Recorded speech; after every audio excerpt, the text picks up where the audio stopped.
바일렌 전투의 패배로 나폴레옹의 패권에 균열이 생기자 1809년 오스트리아는 제5차 대프랑스 동맹 전쟁에 나선다. 스페인 민병대는 바일렌 전투에서 게릴라 전술을 사용하여 프랑스군에 막대한 피해를 입힌 바 있다.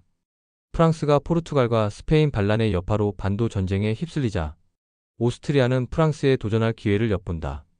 나폴레옹은 반도 전쟁에 분산된 병력을 동부 유럽으로 빠르게 재집결시킨다.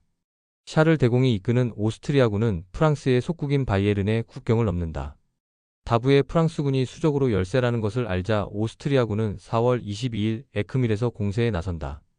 에크밀은 라보르 강 근처에 위치한 비교적 평탄한 지형이지만 숲과 언덕이 있어 전술적 요충지이다. 나폴레옹은 란츠후트 기동 전략을 사용하여 오스트리아군의 움직임을 혼란에 빠뜨린다. 란츠후트 기동은 기만 작전에 기반한 병력 이동 전략이다. 에크밀 전투에서 승리한 나폴레옹은 오스트리아군의 보급선을 차단하여 교두보를 확보한다. 샤를 대공이 보헤미아로 후퇴한 뒤 오스트리아의 수도로 가는 길이 열리자 나폴레옹은 5월 13일 빈에 입성한다. 프란츠 2세의 동생 루돌프 대공은 안전을 위해 오스트리아의 시골 지역으로 거처를 옮긴다. 제자이면서 후원자인 루돌프 대공이 떠나자 베토벤은 빈의 쓸쓸함을 피아노 3중주곡 대공에 담는다. 루돌프 대공은 베토벤보다 나이가 18살이나 어리지만 격조 높은 인품으로 우정을 넘어 존경과 흠모의 대상이다.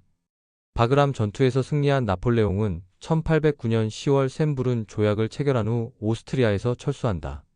나폴레옹 군대가 물러가고 루돌프 대공이 빈으로 돌아오자 베토벤은 피아노 3중주곡 대공을 헌정한다. 총 4악장으로 구성된 대공 3중주는 베토벤 특유의 서정적 선율과 고전주의적 엄격한 형식이 조화를 이룬다.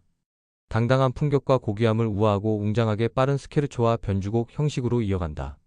신분과 나이를 뛰어넘은 우정의 깊이가 충만하여 낭만주의로 향하는 음악적 성숙을 보여준다.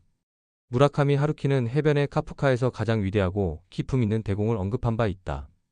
호시노는 시간을 때우기 위해 다카마스 거리를 돌아다녀 우연히 고전 음악이 흘러나오는 찻집에 들어간다. 거기서 그는 커피와 함께 클래식한 소파에 기대어 처음으로 대공을 듣는다. 월넛의 커다란 목재 스피커에서 나오는 삼중주는 호시노에게 평생 처음으로 부드러움과 숭고함에 대해 가르쳐준다. 그리고 그는 처음으로 자기 자신을 뒤돌아본다.